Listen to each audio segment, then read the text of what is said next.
Don't forget to click subscribe so you get notifications whenever a new book is released or a new instructional video. So the other day we read Nerdy Birdy, and I'm so excited because I found a second book in the series called Nerdy Birdy Tweets. Parents and teachers, this is a great mentor text for teaching compare and contrast because you could compare and contrast the two stories. And it's great for point of view, first person versus third person, how Nerdy Birdy feels and how Vulture feels. So this is by Reynolds. As I told you, he's a great author, so look up some of his other books as well. Okay, this is Nerdy Birdy. Nerdy Birdy loves playing video games. This is Vulture. Vulture thinks video games are boring. Vulture loves snacking on dead things. Nerdy Birdy thinks dead things are gross. Nerdy Birdy and Vulture are very different. They are also best friends. 3 things that Nerdy Birdy and Vulture love to do together, though, is make fun of each other's lunch, 2, make silly faces, and 3, take goofy pictures of each other. My friend and I like to do that too. One day, Nerdy Birdy discovered an amazing new game. It's called Tweetster, he told Vulture. Well, what does it do? Asked Vulture. Lots of things. So it's kind of like Twitter, Facebook, Instagram, Snapchat. Collects tons of friends online who may or may not text you back. Number 2, plays games with them all. And number 3, it tweets messages and pictures for them all to see. Sounds awesome, said Vulture, even though it really sounded kind of dull. An hour later, Nerdy Birdy had 50 new Tweetster friends. Sorry, I said that wrong. I want to say Twitter. I'm friends with a flamingo. A day later, Nerdy Birdy had 100 new Tweetster friends. He played Angry Worms with an ostrich and he tweeted his score. I'm friends with an ostrich. How cool is that? Cool. A week later, Nerdy Birdy had 500 new Tweetster friends. He had never dreamed he could have that many friends. I'm friends with a puffin. She lives in Iceland. Iceland! You're friends with a vulture, and she's dying of boredom. Boredom. Let's do something different. In a minute. This is not fun. Did you realize I can fit your whole body in my beak? I mean, I could eat you in one bite if I wanted to. That's nice. Reminds me of my son. When he's on his phone, he doesn't pay attention to anything we are saying.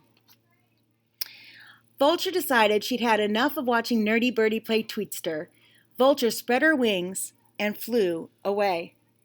An hour later, Nerdy Birdy finally noticed. A whole hour. The next day, Vulture had a surprise for Nerdy Birdy. Vulture had joined Tweetster. They tweetstered, it's a tongue twister, together all morning. At lunchtime, they put away their games, and it was just like old times. They made fun of each other's lunches, and they made silly faces. They took goofy pictures of each other. But when they logged back onto Tweetster, Vulture found a surprise waiting for her. What is this? Nerdy Birdy wrote, Vulture Girl is a messy eater. She eats dead things. Ew. And posted one of the pictures that they thought was funny when it was between them. Oh, that? It's a picture from lunch.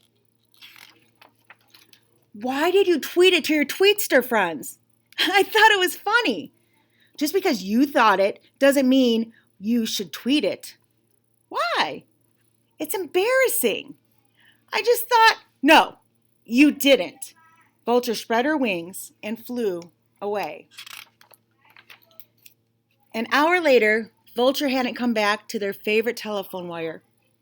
A day later, Vulture still wouldn't answer any of Nerdy Birdy's calls. Vulture! A week later, Nerdy Birdy found a dead squirrel on the road, Vulture's favorite snack. He waited for hours, hoping she might stop by, but Vulture never showed up.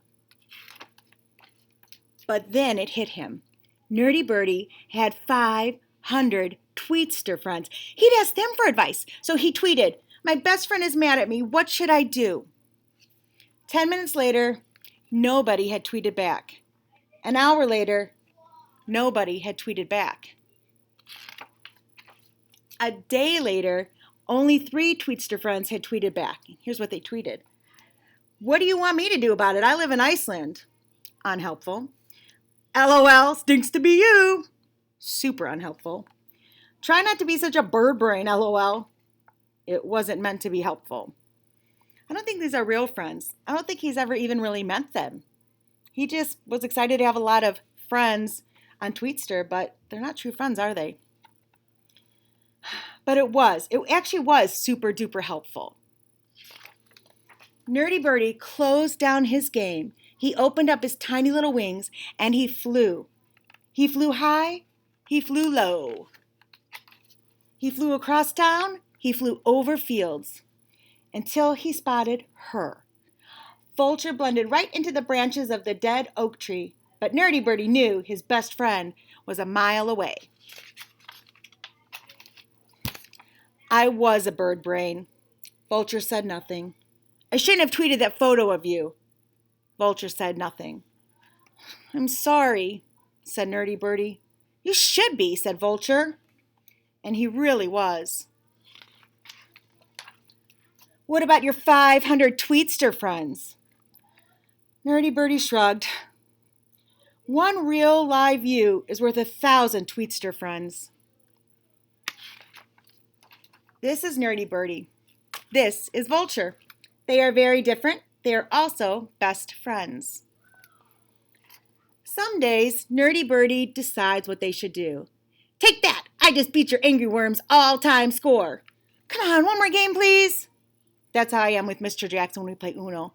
I'm not a great sport. When I lose, I'm like, "One more game." Some days, Vulture decides what they should do. "Dead raccoon ahead!" "I see it." And some days, they even get together and tweet. Did you notice it's a different kind of tweet this time, though? Well, I hope you learned something from this book. You really can't replace real in-person friends. You just can't. Until next time, have a great day and keep reading.